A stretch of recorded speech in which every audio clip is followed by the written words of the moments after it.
आदरणीय सत्संग प्रेमी को चरणों में प्रणाम। ओम ब्रह्म सत्यम सर्वदा। आज आगे हुई एक सात उपदेश समर्पण। प्रीमियम सात उपदेश अमृत श्रीनगर 24 अगस्त सन 1952। शरीर रूपी संसार को धार के हर एक जीव अपने अपने शरीर विखे प्यासा है। शरीर रूपी संसार को धार के हर एक जीव अपने अपने शरीर विखे प्यासा है। हर एक के अंदर तृष्णा की प्यास बनी हुई है।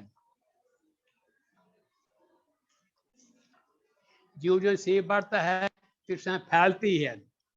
तृष्णा को पूरा करने की हर मुमकिन कोशिश करनी की जाती है। बड़े बड़े यत्न किए जाते हैं और यही करते हुए मानस दुनिया में फैलता है और तृष्णा पूरा करते हुए शरीर खत्म हो जाता है, लेकिन उसकी प्यास नहीं बुझती। वो वैसे की वैसे बढ़ती है। सत्संग उपद्वार में जाकर बात समझना है कि जीव क्या है। ये जीव 5 तत्वों का पुतला है। असली खुशी की तलाश में है। इसकी खातिर शरीर सुख एकत्र करता है। खा वो मिले ना मिले, लेकिन ये हर वक्त उनको इकट्ठा करने में लगा रहता है और हर वक्त खास बनी रहती है। बचपन जवानी गुजर गई, बुढ़ापा आ गया, एक अंदर पता न लगा कि दिल पर इनके सुखों का क्या असर है। अति तिरखा रहे दिन राती, जो भोगे अति भोग, सुख संपत ना हृदय जानी, उल्टा लगे व्याधि रोग। है मानुष, तो अपने दिल को देख। तेरा दिल ही तेरी दुनिया है। अपने दिल को टोलो और देखो वहां से तुम्हें क्या जवाब मिल रहा है। तुमने बहुत बहुत सुख किए, लेकिन सुख प्राप्त होने के बाद भी खड़ा है। जब विचारवानों ने ये बात देखी तो कहा, इस मन की तृप्ति कारणे राज तेज यत पाई, पर पलक ना मिले शांति, दिन दिन दुख अधिकाई। यानी अगर सुख इकट्ठे कर भी लिए तो उसकी शांति का जतन कर, लेकिन कोई किसी चाल में है, कोई किसी चाल में है। ये हर जल रहा है और मन को तृप्ति नहीं हो रही।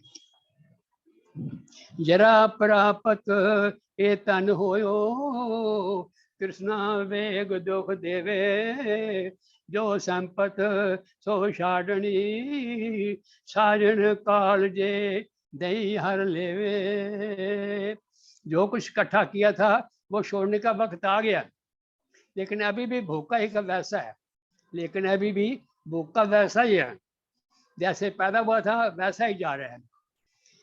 परम दुख रूप संसार से अंधला जीव नहीं सूझे, सात्यवसार परम दुख आवे, नित अंधकार में डूबे।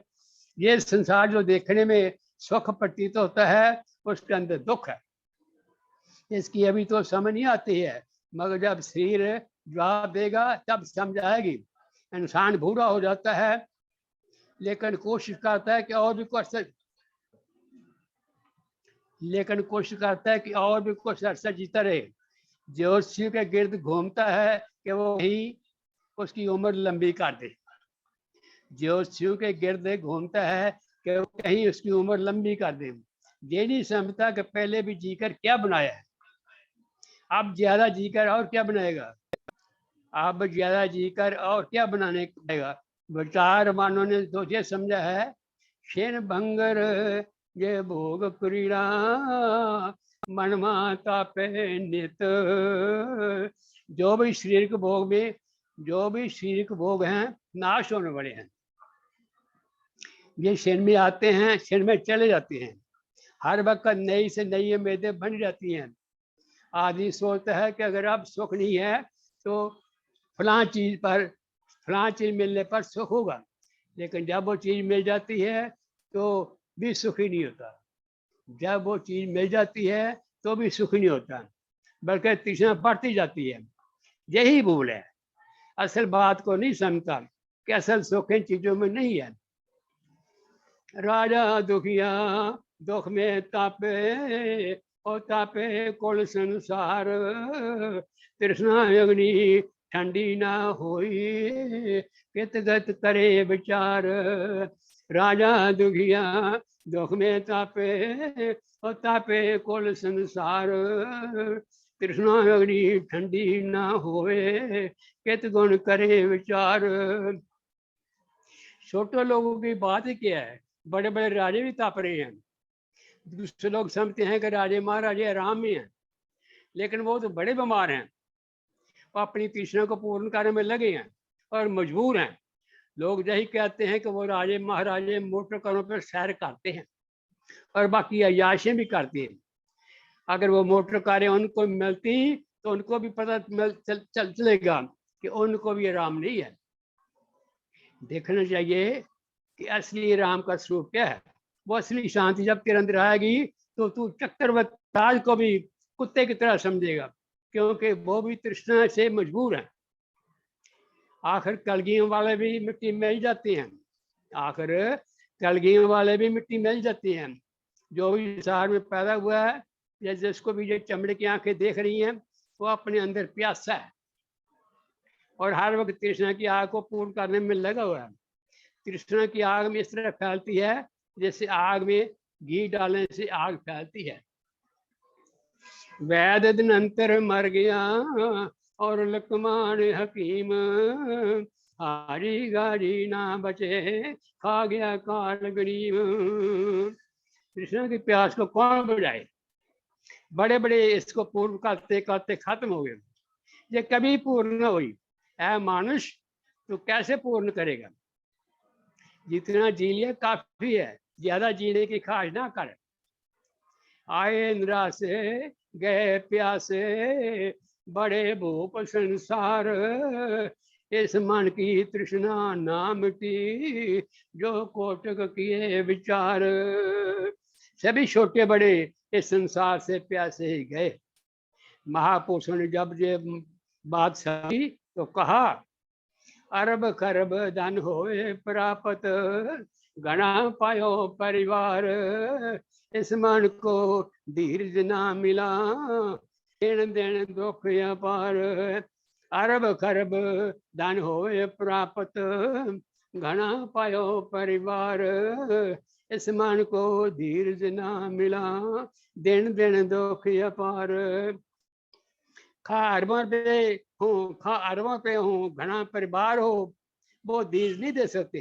यह मानस तो हर वक्त परिवार के मतलब की सोचता रहता है, मगर तेरी तो जरा भी और किसी को दर्द नहीं है, मगर तेरी तो जरा भी दर्द किसी को नहीं है। यही संसार का मेला है, हर के साथ ऐसा होता है। इसलिए शरीर के शुरू और खात्मे का ख्याल हर वक्त रहना चाहिए, क्योंकि जिसको जो ख्याल है कि वो हमेशा जीत रहेगा, जो अच्छे कामों को आइंदा के लिए टालता रहता है, वो बहुत पाप करता है।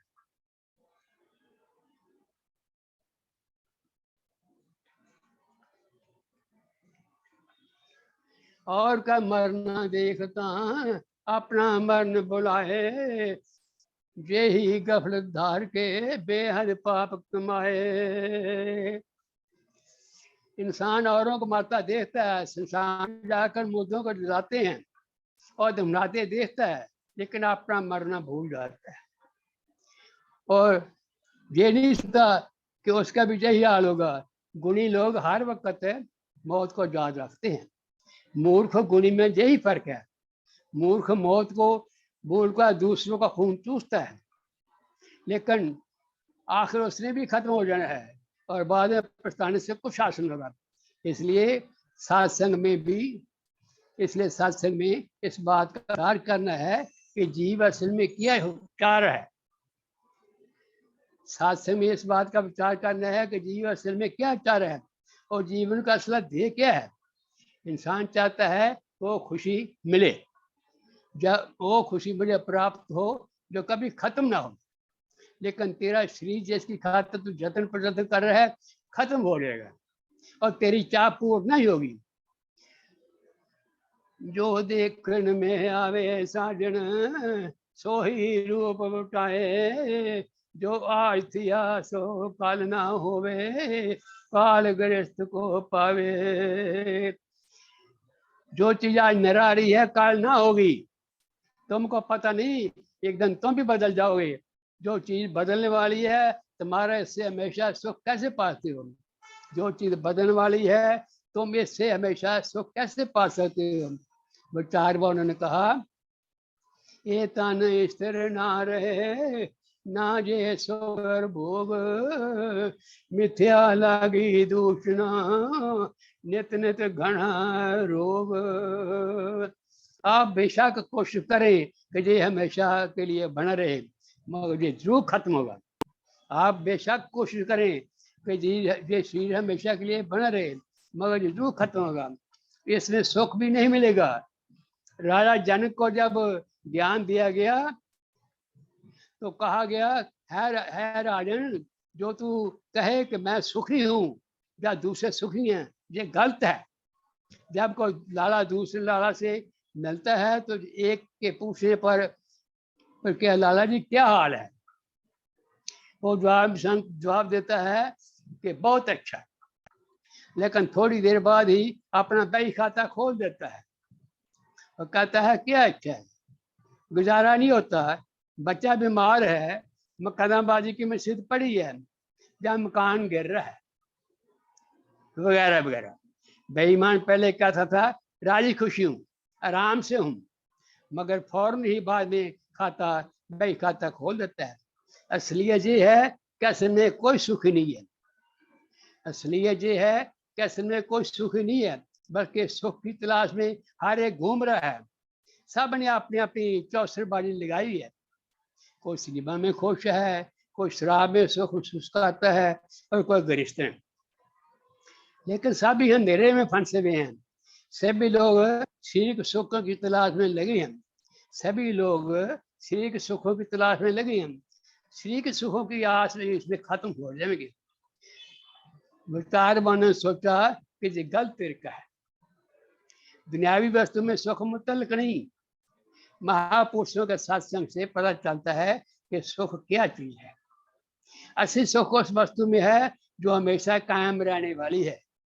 असली सुख उस वस्तु में है जो हमेशा कायम रहने वाली है, जो सत्य है। नित्य प्राप्त नित्य परिपूर्ण, घाट बाध नहीं पाए, ताके संग मन हो तृप्ति, सो परम सुख दिखाए। जो हमेशा मौजूद है और परिपूर्ण है, ऐसी जो चीज है वो ही हमेशा सुख है। जो हमेशा मौजूद है और परिपूर्ण है, ऐसी जो चीज है वो ही हमेशा का सुख है, जिसमें तब्दीली नहीं है। वो परमेश्वर जीवन शक्ति है, जिसकी वजह से ये सी चल रहा है। ऐसा विचार जब महापुरुषों को आया तो उन्होंने समझा कि शीर नाम कमल है। ऐसा विचार जब महापुरुषों को आया तो उन्होंने समझा कि शीर नाम कमल है, इसकी सुख नाम कमल है, इसके पीछे उड़ने का लाभ नहीं। ये जानकर उन्होंने अपनी जिंदगी में मर्यादा धारण की, नुमाइशी जीवन को छोड़ा, सादगी में आए। उस वक्त उनकी बुद्धि में परमेश्वर का तस्वर आया। अंदर से हर किसी खुशी चाह रहा है, क्या जवान क्या बुढ़ा, क्या रोगी क्या सोगी, सभी खुशी की तलाश में गर्दा हैं, लेकिन उसको नहीं जानते। लोग समझते हैं कि अगर आप शांति नहीं तो पुत्र होने पर शांति नसीब होगी। पुत्र पैदा हो जाने के बाद भी जब शांति नहीं होती तो समझते हैं अब पोतरा होगा, तब शायद शांति मिलेगी। पोतरा भी पैदा हो जाता है लेकिन फिर भी शांति नहीं मिलती। इसलिए देखना ये है कि शांति है कहाँ। सतपुरुष ने बताया कि शांति तो इन चीजों में है ही नहीं। सतपुरुष ने बताया कि शांति तो इन चीजों में है ही नहीं। शांति तो परमेश्वर के अनुभव होने से होगी। जिस शक्ति के सहारे तेरा पिंजर चल रहा है, जिस शक्ति के सहारे जिस तेरा पिंजर चल रहा है उसमें असली सुख है, उसकी खोज कर। पहले बुद्धि मादावती में फंसी हुई थी और श्री के सुख ही जीवन की सार समझ बैठी थी। पहले बुद्धि मादावाद में फंसी हुई थी और सी के सुख ही जीवन की सार में बैठी। लेकिन जब मादावाद को छोड़ा तो परमेश्वर के निश्चय का प्राप्त हुआ। सत प्रतीत पाई जब अंतर नाम जब अविनाशी, मन की अग्नि ठंडी होई नासी भरम चुरासी। मन की अग्नि तो चक्रवर्ती राज से भी ठंडी नहीं होती, लेकिन परमेश्वर की प्राप्ति से ठंडी हो जाती है। जो यानी तृप्त हो जाता है। तृप्ति का सुख क्या है?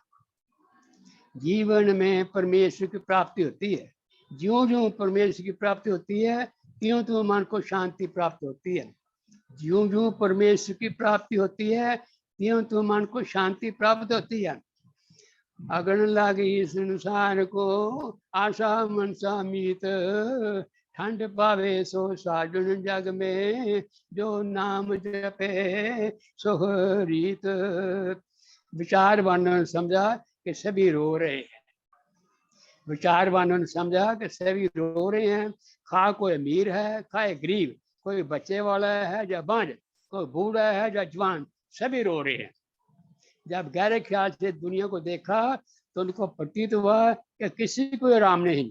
तब उनको भी समझ आया कि संतों की बात ठीक है। सत स्वरूप जब चिंतन किया गहरी प्रीत लगाए, तब इस मन को तृप्ति हुई मूल रोग दुख जाए। सत स्वरूप जब चिंतन किया गहरी प्रीत लगाए, तब इस मन को तृप्ति हुई मूल रोग उठ जाए। जब विचारों ने समझा कि इस दुनिया में आराम नहीं, तो परमेश्वर तो प्रेम से परमेश्वर खोज में लागे। ज्यों ज्यों प्रेम पाया प्रभ माई, मन में व्याचिंत टांका लगा प्रेम का जप जप नाम अनंत। ज्यों ज्यों प्रेम पाया प्रभ माई, मन में व्याचिंत टांका लगा प्रेम का जप जप नाम अनंत। फिर उन्होंने देखा अमृत धारा अंतर्यारी, अंधा बाहर उठ धावे, बिख बिख बिख को खावे, बक मरे अमृत को नहीं पावे। अमृत धारा अंतर्यारी, अंदर बंदा बाहर उठ जाए, बिख को खावे ते बक बक मरे अमृत को नहीं पाए। देखिए मान तो हर बागी है। देखे मान तो हर बागी है, बगावत कर रहा है। महापुरुष ने कहा है कि क्यों दुखों को इस तरह फैला रहा है। इस पिंजरे में जो पंछी है उसको पाने की कोशिश कर। घाट बिच वसते गोचर बासे, जो काल कर्म से बिना मंगत पर रूप गई, जहाँ रूप नहीं चीना। उस शख्स को ही आप बेहोश कह सकते हैं। उस शख्स को ही आप बेहोश कह सकते हैं। वो शख्स ऐसे राह में है जहाँ उसको ना ही सुख है और ना ही दुख महसूस होता है, बल्कि वो महसूस से ऊपर उठता है। इसकी इस आनंद में याद को देकर राजे महाराजे चक्रवर्ती भी उसके पास जाकर पूछते हैं। इसकी इस आनंद में याद को देखकर राजे महाराजे चक्रवर्ती भी उसके पास जाकर पूछते हैं कि हमारे पास बावजूद बहुत कुछ है, दुनियावी सुख जाओ जलाल होने के हमें सुख नहीं। आपने ये सुख कैसे पाया है? आपने ये सुख कैसे पाया है? तो वो व्यक्ति जवाब में कहते हैं, ऐ मूर्ख, तो जो गैर मौजूद चीज है उसकी प्राप्ति की कोशिश में लगा है। ऐ मूर्ख, जो गैर मौजूद चीज है उसकी प्राप्ति की कोशिश लगा है, वो खत्म हो जाएगी। प्रभु तो किसी वक्त भी तुमसे जुदा ना था, मौजूद था, उसके पाने की क्यों नहीं कोशिश करता? जो चीज पहले नहीं थी वो बाद में नहीं रहेगी। इसलिए जो चीज हमेशा रहने वाली है वो पूर्ण अंदर है, उसकी खोज कर। आखिर में इस विचार की साथ ये है कि इस वक्त दुनिया अंधेरे में दौड़ रही है और हर वक्त शरीर सुख ही एकत्र कर रही है। जितने शरीर के सुख प्राप्त कर जा रहे हैं, इतनी जल्दी ये पिंजरा नाश को प्राप्त हो रहा है। अगर सुख के समान बहुत एकत्र करेगा तो दुख भी बहुत ही बाद में होगा। बेहतर यही है कि सादगी को पकड़ो, नमाशी जिंदगी को छोड़ो, इस शरीर के बनाओ श्रृंगार को त्याग करो और इस शरीर के अंदर जो चीज है उसको जानने की कोशिश करो। जो शरीर के अंदर जो चीज है उसको जानने की कोशिश करो। शरीर को मुर्दा में रख, शरीर को मर्यादा में रखकर अपना निश्चय परमेश्वर में लगाओ, तब तेरी बुद्धि सही समझेगी, तब तेरी बुद्धि सही समझेगी और तेरा कल्याण होगा। वरना इस वक्त ना तो खाने की तमीज है ना पीने की, इसका तुम्हारा कुछ न बनेगा। असली जीव की साज ये है कि जीवन को मर्यादा में रखो, ये अंत में दुख रूपी है। इसको सादा बनाओ, सादा गजा खाओ, वंजवट्टा भी ध्यानदारी बरतो, वंजवट्टा में भी ध्यानदारी बरतो, ब्लैक मार्केट मत करो। जितने भी दुनिया में महापुरुष हैं उनके जिस्म तो तुम्हारी तरह के हुए हैं, जितने भी महापुरुष हुए हैं उनके जिस्म तुम्हारी तरह के हुए हैं, मगर उनको उन उच्च कर्म इन्हें महापुरुष बनाने वाले हैं। जो शरीर की सजावट बनावट हमें लगे रहते हैं वो दूसरे की बेहतरी क्या कर सकते हैं? जो दूसरे की बेहतरी कब कर सकते हैं? शरीर के पिंजर की पूजा मत करो, पूजा उसकी करो जो शरीर के अंदर मौजूद है, जो इसको चला रहा है। जब मौत नजदीक आती है तो बहुत तकलीफ होती है। जब जान नहीं निकलती तो तंग आकर कहता है कि मुझे यार दे दो, मेरी जल्दी खलासी हो जाए। पहले समझाने पर भी तो सही रास्ता पर ना चलता था। महाराज फरमा रहे हैं, होंग सांग एक चीनी स्या चंद्रगुप्त के वक्त हिंद में आया।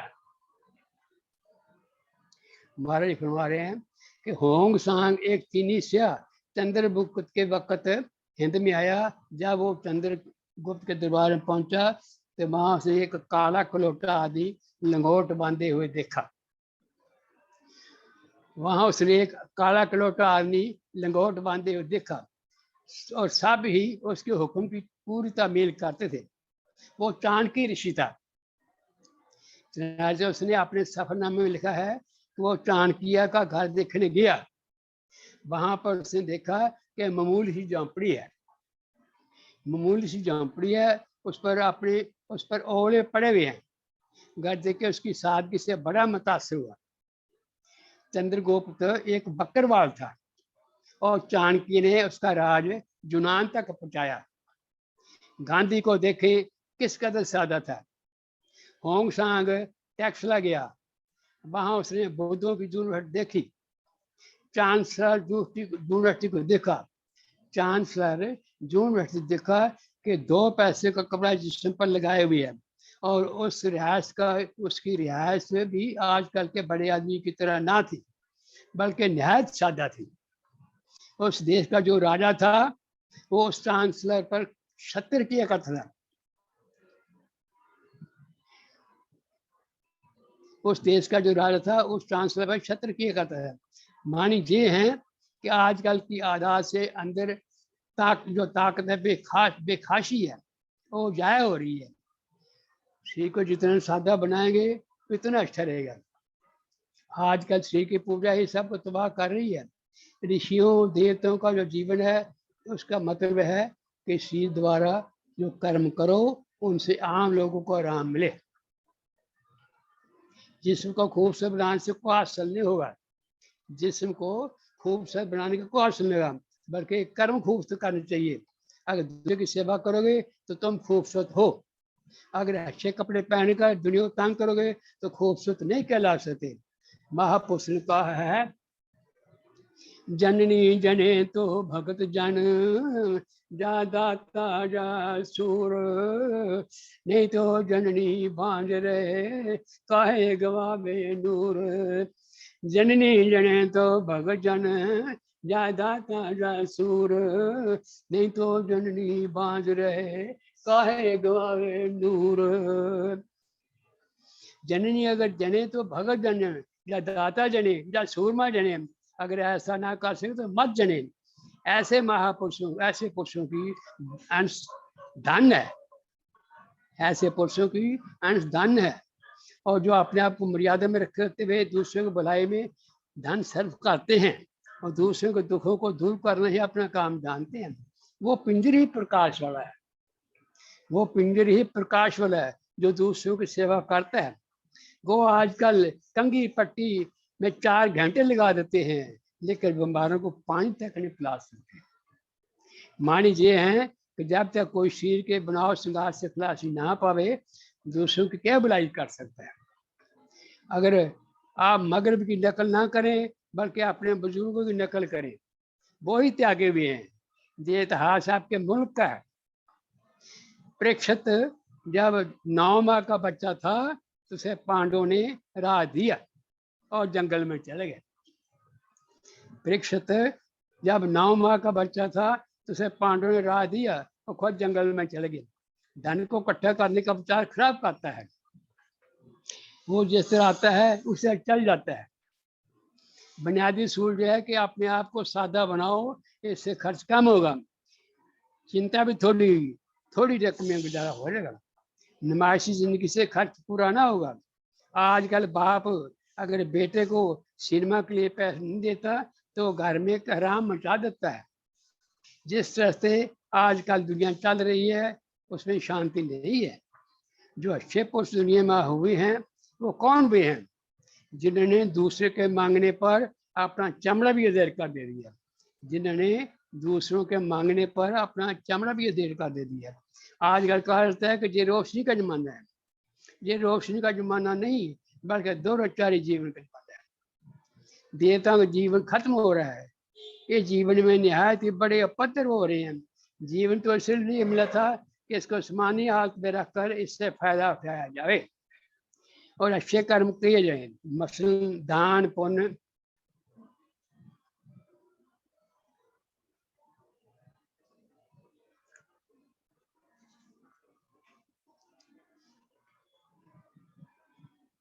सिमरत देवन को अनुदान है, लेवन को सतनाम, करने को है दीनता, डूबन को अभिमान। देने को अनुदान श्रेष्ठ है, लेने को सतनाम, करने के लिए दीनता की जरूरत है, और नीचे गिराने वाली चीज अभिमान है। आप बड़े काम करने से बड़े बन सकते हैं। अगर आप किसी पर अपकार करते हैं तो यकीनन बड़े हैं। अगर ज्यादा ना कर सको तो भी इन 4-5 बातों को याद रखें।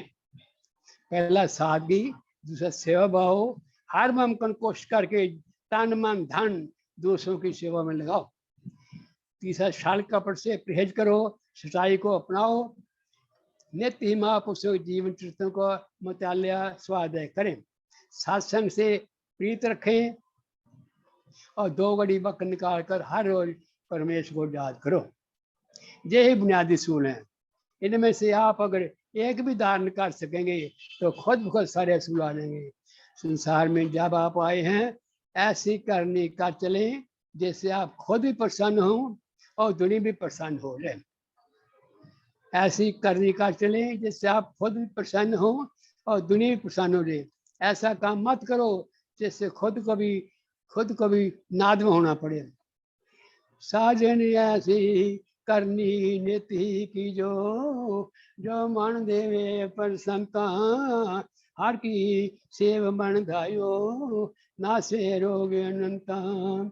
साजन ऐसी करनी नीति की जो मन देवे प्रसन्नता, हर की सेव मन धायो नासे रोग अनंता। मान ये है कोई ऊंट करने वाला चाहिए, मान ये है करनी ऊंची करनी चाहिए। ज्यों ज्यों पर की सेवक मावे, इस मन की तपनो वे दूर, मंगत मिले अवै पद जग जीवन सत सरोर। ज्यों ज्यों पर की सेवक मावे, इस मन की तपनो वे दूर, मंगत मिले अवै पद जग जीवन सत सरोर। यही असली खुशी है। अगर सुख चाहते हो तो ऐसे सुखों को पर दुखों पर निसार हो, यही असली खुशी है। अगर सुख चाहते हो तो अपने सुखों को पर दुखों पर निशावर कर दें। अगर अपने सुख त्याग ना करोगे तो सुख नहीं मिलेगा। वैर को त्याग करो, बड़े बनने का यही तरीका है।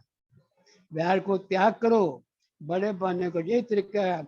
अपने खानदान और परिवार को अगर राम में रखना चाहते हो तो इन असूलों को याद रखें, अमली जीवन बनावें, जिससे आप तरक्की कर सकें। ईश्वर सबको सम्मति दें। अमली जीवन बनावें जिससे आप तरक्की कर सकें। ईश्वर सबको सम्मति दें। ओम ब्रह्म सत्यम सब।